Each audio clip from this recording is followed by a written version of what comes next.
School விட்டு குழந்தைங்க வந்தவுடனே என்னடா சாப்பிட்லான்னு சொல்லிட்டு ரொம்ப ஆர்வமாக வருவாங்க. ஸோ அந்த டைமில் இந்த மாதிரி ஹெல்த்தியான ஃபுட் செஞ்சு கொடுத்தீங்க அப்படின்னா, அதுவும் அவங்களுக்கு விரும்புகிற டேஸ்ட்டில் செஞ்சு கொடுத்தீங்க அப்படின்னா கண்டிப்பாக எடுத்துப்பாங்க. உடம்பு ரொம்ப ஆரோக்கியமாக இருக்கும்.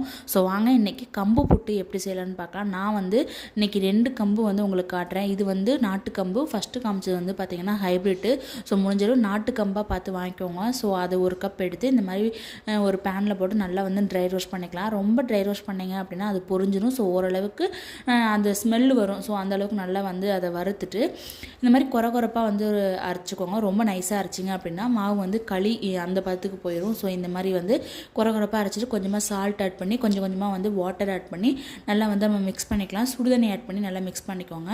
அதுக்கப்புறம் இட்லி சட்டியில் வச்சு வேக வச்சுட்டு 1 கப் கிட்ட வந்துட்டு வெல்லம், அதுக்கப்புறம் வந்துட்டு ஒரு கப் கிட்ட தேங்காய் துருவல், அதுக்கப்புறம் வந்து ஏலக்காய் தூள், ஃபைனலாக கீ ஆட் பண்ணி கொடுத்தீங்க அப்படின்னா அவ்வளோ சூப்பராக இருக்கும். ஸோ கண்டிப்பாக